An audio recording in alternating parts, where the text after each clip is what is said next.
General writer अमीर राना की तरफ से खुशामदीद।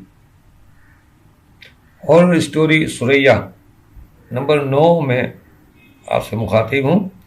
तो यहाँ सुरैया अपनी कहानी सुना रही है, तो इसको हम कंटिन्यू कर रहे हैं कि सुरैया कह रही है कि 1 माह कबल उस रात को मैं हॉस्पिटल में डॉक्टर से मिलकर आ रही थी।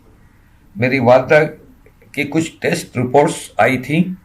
डॉक्टर ने मुझे कुछ नई दवाइयाँ लिख कर दी थी कि इन्हें फ़ौरन शुरू करना है, वरना मेरी वालदा की तबीयत बहुत ज़्यादा ख़राब हो सकती है।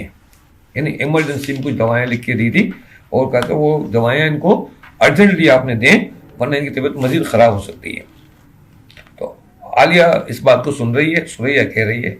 अब सुरैया कहते मैं हॉस्पिटल और दवाइयाँ लेने में मैं काफ़ी लेट हो चुकी थी, देर हो गई थी काफ़ी। तो देर हो गई तो रात भी काफ़ी हो गई थी, तो मैं तेज़ी से वो घर की तरफ आ रही थी। तो यहाँ ये कह रही है, उसके बाद यहाँ इसका सीन कट होता है और फ्लैशबैक में वो सीन दिखाया जा रहा है जो हमने सीन नंबर 1 में दिखाया था, जिसमें सुरैया सड़क पर जा रही है और कार उसको मारती है। वो वही सीन दोबारा दिखाएगा कि सुरैया की कहानी फ्लैशबैक में दिखाई जा रही है। ये सीन नंबर 1 है जो पूरा दिखाया जाएगा, जिसमें कार वाला सुरैया को टक्कर मारकर हलाक कर देता है। सुरैया की आंखें खुली हुई हैं, हैंडबैग इसके करीब पड़ा है, कार वाला एक्सीडेंट करके जा चुका है। ये सीन हमने सीन 1 में किया कि चली जाती है। अब यहाँ सीन नंबर 1 के इस सीन के बाद कि वो पड़ी हुई है, इसकी आंखें खुली हुई है और इसके सामने हैंडबैग या उसका पर्स पड़ा हुआ है। ये पर्स में से उसकी जो निगाहें अटकी हुई है वो इसकी वजह के उसमें इसकी दवाइयाँ हैं, जो डॉक्टर ने इसने दवाइयाँ ली हुई है। हमने वो दवाइयाँ लेने का सीन और डॉक्टर का सीन नहीं दिखाया, इसमें शॉर्ट इसको किया है, शॉर्ट फिल्म के तौर पे इसको बनाया है। शॉर्ट फिल्म है ये, तो हॉरर स्टोरी शॉर्ट फिल्म एक तरह की है। तो इसमें ये डायरेक्ट उसको सिर्फ जुमले में या डायलॉग में लाइनों में बता दिया कि ये दवाइयाँ लेकर आ रही है, इसकी दवाइयाँ जो ना वो है, उस दवाइयों पे इसकी आंखें अटकी हुई है कि वो दवाइयाँ इस पर्स में है और उसको अपनी वालों को दवाइयाँ खिलानी है ताकि इनकी ज़िंदगी बच सके, इनकी तबीयत बेहतर हो सके। तो वो इसकी ये आंखें बंद हैं वो। तो वहाँ एक नॉर्मल लड़का तकरीबन 20 साल का होगा, वहाँ से वो गुजरता है। उसकी नज़र सुरैया के हैंडबैग पर पड़ती है। वो एक चोर उच्चे के टाइप के जो लड़के होते हैं, उसने देखा लड़की तो ये पड़ी हुई है, मर गई है, तो उसकी नज़र वो पर्स पे पड़ती है। तो वो आहिस्ता आहिस्ता देखता है चौकन्ना होकर, और जब देखता है कि लड़की बिल्कुल मर चुकी है, उसकी कोई होश नहीं है, तो वो वहाँ से उसका पर्स या बैग ये उठा लेता है और वहाँ से जाने लगता है।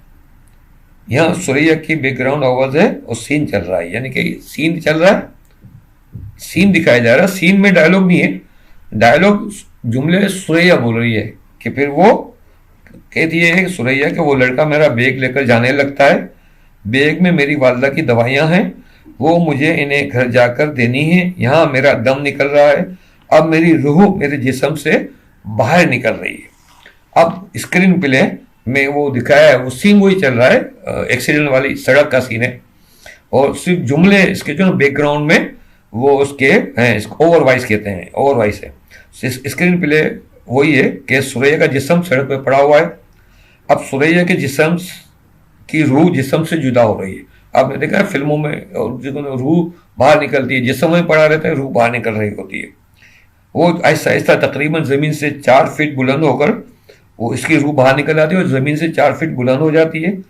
वो लड़का सड़क पर आगे जा रहा है बैग लेके, खुश है कि इसने बैग ले लिया। अब बैग इसके हाथ में, सुरैया अचानक इसके पीछे आती है, काफ़ी फासला होता है, तो सुरैया के दोनों हाथ ऐसे वो बुलंद करती है, अपने इससे ऊपर बुलंद करते हुए फिर वो हाथ उसके लंबे होने शुरू हो जाते हैं और वो लड़कों को वो वही खड़ी हुई है और इसके हाथ बुलंद हो गए, ये उसकी गर्दन दबोच लेते हैं। ये एडिटिंग में ये चीज़ होती है, इसको स्पेशल इफेक्ट कहते हैं। स्पेशल इफेक्ट के जरिए इस सीन बनेगा। तो वो लड़का घबरा कर मुड़ कर देखता है तो उसे सुरैया कुछ फासले पे खड़ी है, मगर उसके लंबे लंबे हाथ इसकी गर्दन को यहाँ दबोचे हुए हैं, दबोच लेते हैं। और एक हाथ से उसने इसके यहाँ गर्दन गले को दबोचा हुआ है और दूसरे हाथ से हैंड बैग पकड़ के लड़के से छीन वो लड़के के हाथ पे होता है, वो उससे हैंडबैग लेके छीनना चाहती है। लड़का खौफ के मारे कपकपाने लगता है, यहां तक कि उस बेचारे की मुजाहिर डर जाता है। लड़की उसने फासले पे इसके लंबे हाथ हो गए, यहाँ गर्दन पे एक इसने हैंडबैग पे रखा हुआ है हाथ, इसने जो खींच लिया है, तो इसकी पैंट गीली हो जाती है, समझना, पैंट गीली हो गई। तो जैसे सुरैया इसकी गर्दन छोड़ती है, वो लड़का धड़ाम से नीचे गिर जाता है और बेहोश हो जाता है, इतने खतरनाक सीन के बाद। तो अब बैग वो सुरैया ले लेती है और वापस अपने कंधे पे लटका लेती है, और वहां से अपने हाथ दोबारा इसकी असल पोजीशन पे आ जाते हैं। अब सुरैया हैंडबैग लटका कर वापस सड़क पर अब जाने लगती है, तो वो जाते हुए चलती नहीं है, बल्कि 2-3 फीट ऊपर उड़ते हुए जा रही है। अब वो रूह है, वो रूह उड़ते हुए जा रही है। तो आगे सड़क पर वही कार उसे जाती हुई नजर आती है। तो इतनी वो ये जो 2-4 मिनटों में सारा मामला ये हुआ है।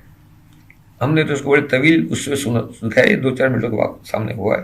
तो वो क्या करती है कि वो उड़ते हुए जाती है और वो कार के सामने आके खड़ी हो जाती है। कार वाला एकदम से उसको देख डर जाता है, वो ऐसे नशे में तो डर जाता है, तो वो उसके ऊपर से कार को चढ़ाता है, तो कार इसको उससे गुजर जाती है, लेकिन उसको कुछ होता नहीं है, इसके अंदर से गुजर जाती है, वो उसी तरह खड़ी होती है।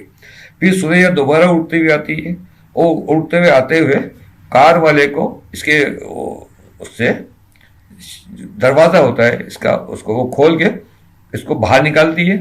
कार चल रही है, वो उड़ रही है, बाहर निकाल के इसको हवा में यूं उछालती है। तो कार वाला उछलता हुआ अपनी कार के आगे गिरता है और अपनी ही कार के आगे वो कुचल जाता है, कुचल कर मर जाता है। उसी तरह कुचला जाता है जिस तरह कार वाले ने सुरैया को कुचला था। वो कार वाला वहीं कुचल कर अपना मर जाता है और कार एक आगे किसी दरख्त से जगह टकरा के रुक जाती है, और सुरैया घूर कर कार वाले के मुर्दा जिस्म को देखती है। और यहाँ फ्लैशबैक खत्म होगा। आगे का हम इंशाल्लाह हिस्सा जो वाकया जो कंटिन्यू करेंगे हम ये नंबर 10 में। तो नंबर 10 अगले हिस्से तक के लिए इजाज़त दीजिए। अल्लाह।